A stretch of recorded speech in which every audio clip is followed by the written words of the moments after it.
Halo semua, balik lagi di channel Nyantai dengan gue Aldi. So di video kali ini seperti biasa gue bakalan unboxing. Gak biasa sih beneran unboxing ya. Kita kedatangan sebuah laptop yang bukan sebuah laptop gaming, melainkan laptop ini. Isinya adalah ExpertBook B3 Flip. Nah itu mungkin kalian gak familiar, jadi semacam kayak produk profesionalnya lah dari punya Asus ya. Jadi ini adalah produknya, tapi sebelum gua buka si laptopnya, ini masih fresh banget ya. Seperti biasa gua bakal reminder ke kalian juga buat kalian nih yang suka tentang konten teknologi, seperti review dan juga riset sesuatu ya. Jadi silahkan aja subscribe aja ke channel Nyantai karena banyak banget konten nantinya yang mendatang yang lebih seru lagi daripada video ini. Ini juga seru sih sebenarnya. Seru banget dong. Nah, iya jadi seperti itu. Kalau kalian tertarik ya subscribe dan juga tolong aktifin notifikasi ke all biar nanti kalau ada video terbaru dari kita langsung kalian tonton juga. Oke, jadi langsung aja kita buka. Tidak ada alatnya. So, ini dia laptopnya ExpertBook B3 Flip. Ini baru aja datang ke tempat kita dan memang buru-buru banget buat balik lagi. Jadi kita kesempatannya cuma untuk unboxingnya aja. Kita unboxing channel lain yang review yo, gitu kan. Oke, kita lihat dalamannya. Seperti biasa, tas. Tapi bukan tas sejuta umatnya punya Asus, yang lu tahu pasti di siap jalan tuh ada tulisan tas yang ada tulisan Asusnya. Lu tahu nggak? Lu pada tahu kan? Nah itu dia. Nah ini adalah laptopnya. Oke, jadi ini yang menarik ya di ExpertBook kali ini sih, katanya sih dapat kisi-kisi. Gue dapat kisi dari orang Asusnya. Ini berbeda daripada ExpertBook biasanya. Karena yang menariknya itu katanya tuh udah bisa connect ke internet. Wih, internetnya internet 4G, pakai SIM card gitu ya. Nggak pakai WiFi lagi. Apakah benar? Ya nggak tahu juga. Tapi memang ini pertama kali juga sih gue nyobain sebuah laptop yang ada internetnya langsung. Lu masukin SIM card ke laptopnya. Ya walaupun di luar negeri itu udah cukup umum ya. Di sini memang jarang banget dan memang kurang penting. Oke, ini udah kelihatan banget ya Ale. Ini udah ada SIM tray-nya. Ini udah jelas banget fungsinya itu buat ya buka si SIM tray-nya gitu. Ini SIM ejector, SIM tray ejector bisa copot SIM tray-nya. Nah kayak gitu deh, gua agak belibet. Ya seperti biasa dalam ada ininya ya. Ada manual-manualnya yang tidak terlalu penting. Dan ini adalah sebuah chargernya. Chargernya ini 65 watt standar. Sekarang ini kayak charger handphone juga ya, udah 65 watt dan juga menggunakan Type-C charging. Jadi mungkin kalau lu punya charger 65 watt bisa juga menggunakan chargernya untuk ngecas laptopnya nanti, oke? Kita singkirkan dulu dan apa ada lagi? Kayaknya udah semua, nggak ada lagi ya. So ini dia laptopnya ya. Ini dia ExpertBook B3 Flip dengan kode SKU-nya B3402. Nah itu dia.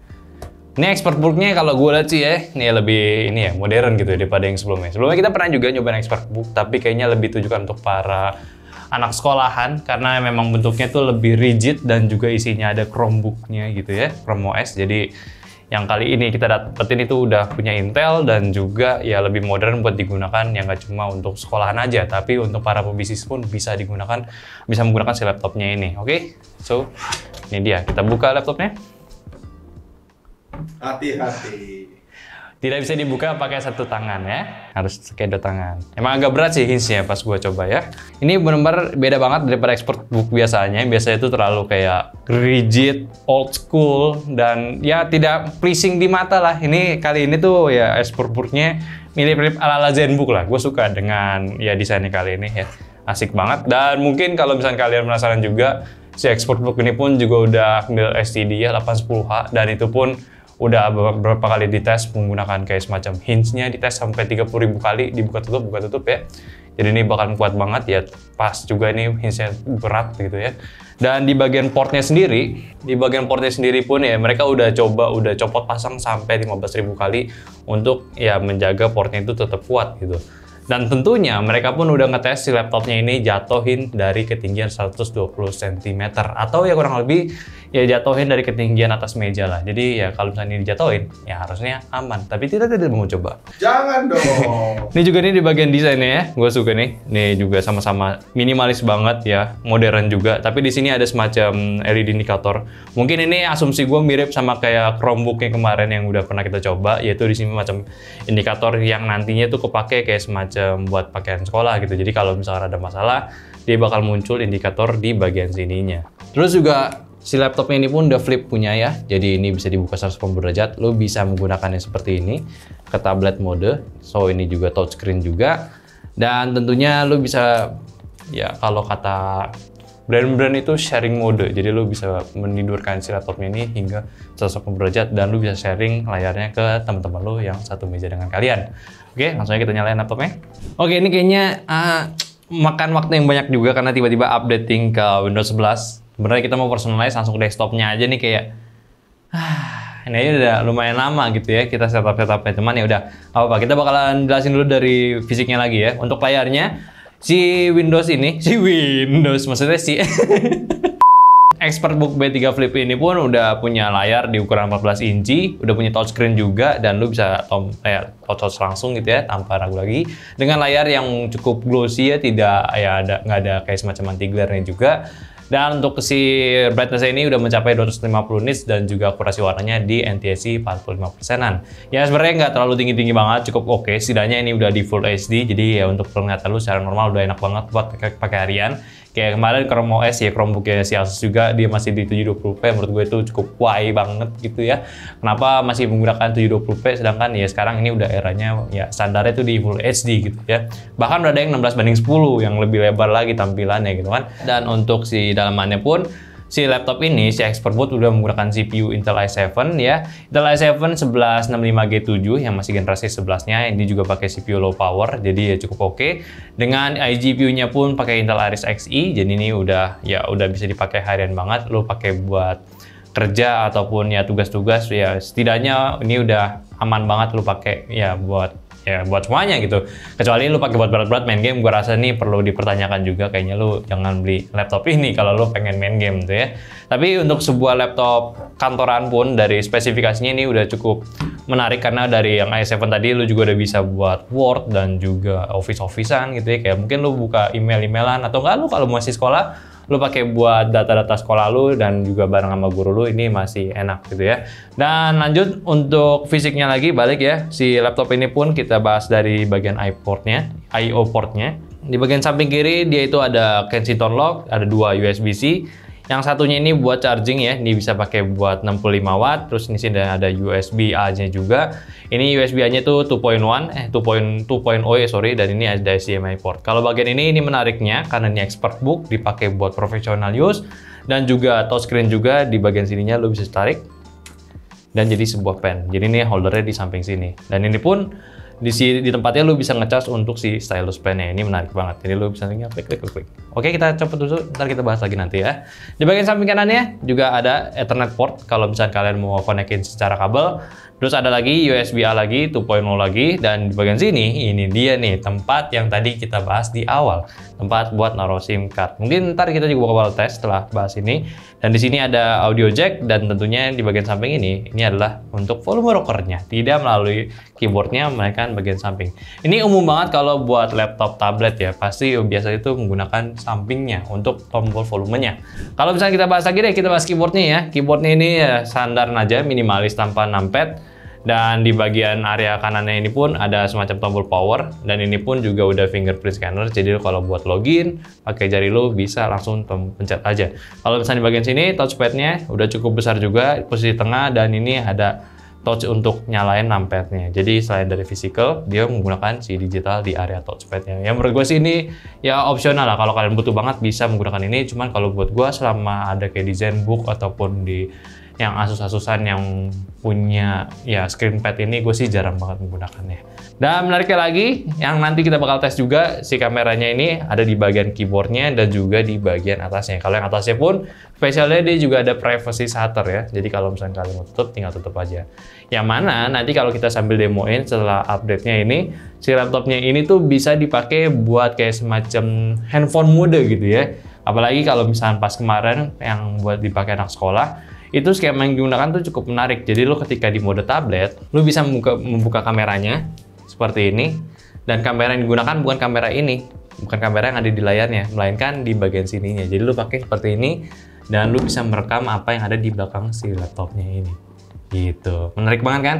Oke ya, ini mungkin gue perlu SIM card gue sendiri lah biar enak gitu, daripada ribet kan.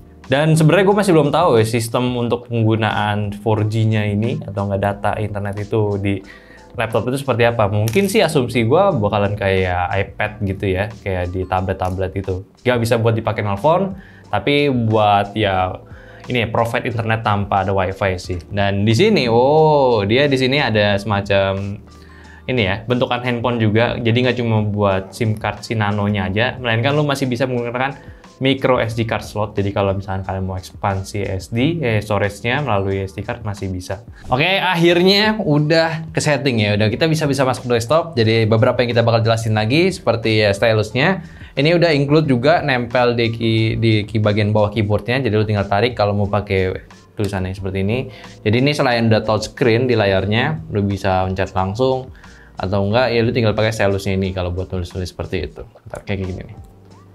Cuman yang gue kurang suka sih ini stylusnya bukan pakai stylus yang empuk ya. Jadi ini kalau kayak gini nih, jadi kayak agak ngeri banget. Ya, agak ngeri gitu. Cuman mungkin memang udah ada proteksinya juga dan kacanya pun harusnya udah kompatibel dengan jenis-jenisan stylus seperti ini.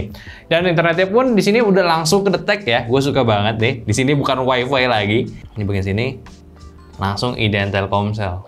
Ini nggak WiFi, WiFi gue matiin tadi. Oke, seperti biasa, internet gue tidak secepat itu ya di sini. Tapi ini masih bisa masuk, buka YouTube. Oke, langsung buka. Oke, gila, ini keren banget lu tanpa WiFi bisa pakai data, lu pakai dimanapun. Ini mungkin kepake nih kalau di konteks itu kayak di sekolahan. Sekolahan kan karena WiFi itu ya seadanya. Ada jaringan, Iya. tapi jaringan doang, nggak ada internetnya gitu. Biasa, apalagi sekolah-sekolah negeri gitu ya. Nah, tapi kalau misalkan lo pakai kantor pun juga enak. Jadi lo kalau selain lagi di luar kantor, lagi pengen buka dan langsung nyari data di internet, langsung aja pakai si internet yang nggak perlu wifi lagi. Dan penggunaannya pun ini bukan sebuah laptop yang biasa-biasa aja. Expertbook ini mungkin ya, gue bisa katakan ini bener expertbook ya. Jadi ini punya desain yang oke juga, minimalis tapi juga cukup prestige untuk di harganya juga. Tapi sayangnya untuk layarnya sih gue agak menyayangkan, baru nyadar ya, ini masih cukup tebal bezelnya, tapi tidak apa-apa gitu ya. Webcamnya seperti biasa, jadi lo kalau misalkan baru make ya pasti bakalan lihat front facing kayak gini. Jadi kayak gini nih untuk kamera depannya yang lo biasa lihat ya. Posisi sama aja dari atas, ada privacy shutternya, lo bisa tutup dan ya udah seperti itu aja. Cuman kalau lo mau pakai kamera belakangnya, ini yang sebuah skema menariknya. Jadi ketika lo di mode tabletnya kayak begini, gue agak ngeri sih ya kayak gini. Kayak begini di mode tabletnya, lo tinggal ganti kameranya dan dia otomatis menggunakan kamera di belakang seperti ini. Katanya enak tuh, sana geri banget. Nah, gue turun. Nah, kayak gini, ngeliat kayak lagi semacam lagi ngobrol-ngobrol atau nggak lagi meeting di depan, lo tinggal rekam aja obrolannya, taruh di sini ya enak gitu. Jadi lo di bagian sini pun lo masih bisa ya menggerakkan laptopnya tanpa ribet lagi gitu. By the way, untuk harganya sendiri ini menurut gua sih cukup masih di ranah yang terjangkau ya. Dengan i7 yang gue pegang ini, dia itu dijual di starting from 17 jutaan. Kalau misalkan yang seri i5-nya, dia juga ada yang i5-nya, itu di harga 14 jutaan aja. Jadi ini nggak makan ya budget yang besar. Apalagi kalau lu punya sebuah kantor ya, pengen ngasih anak buah lo sebuah laptop yang proper, mungkin lu bisa menggunakan laptop ini. Karena ya pastinya anak buah kan kadang ada yang perlu laptop bagus dan laptop yang buat office doang, ya mungkin laptop office-nya ini bisa aja pakai laptop ini. Satu lagi jangan sampai lupa, RAM dan juga storage-nya ya. RAM-nya di sini dia udah menggunakan 8 GB dengan ini speednya di 3200 mAh, jadi ini bukan 16 GB. Tapi di dalamnya pun masih ada stick tambahan, jadi lo bisa tambahin RAM-nya lagi. Dan untuk storage-nya di sini udah menggunakan yang 256 GB. Sayang sekali. Tapi tetap lo bisa ekspansi melalui samping sini atau enggak lo buka lagi dari dalamnya lagi, karena dia masih ada expansion-nya. Ya mungkin itu aja dulu sih pembahasan gua sambil unboxing barang si Asus Expertbook kali ini. Ya, cukup banyak banget informasi yang gua tahu lagi untuk sebuah laptop yang tidak biasa gua sering temukan. Ini bukan laptop gaming, ini bukan laptop lifestyle anak muda, ini lebih ke laptop bisnis tapi dengan harga terjangkau, namun fiturnya itu cukup oke. Dia punya stylus dan tentunya dengan layar yang touchscreen juga, lu punya screen pad di sini sebagai alternatif. Ini belum nyala. Nah, sebagai alternatif dari numpad fisiknya, dan kameranya ada dua yang lu bisa gunakan untuk di mode tabletnya juga. Dan ini ada laptop yang pertama kali yang gue temukan menggunakan sebuah SIM card. Jadi lu bisa menggunakan internet tanpa sebuah wifi lagi. So, gimana menurut kalian dengan laptop yang satu ini? Coba aja komen di bawah. Dan seperti biasa, mungkin itu aja dulu pembahasan gue dari Expertbook. B3 Flip dengan SKU yang gue pegang adalah B3402. Dan mungkin itu aja sih, gue minta tolong videonya di-share ke teman-teman kalian yang mungkin pengen norak dengan sebuah laptop, bukan laptop gaming tentunya juga. Dan gue juga minta komennya dong, gimana pendapat kalian tentang si laptop ini.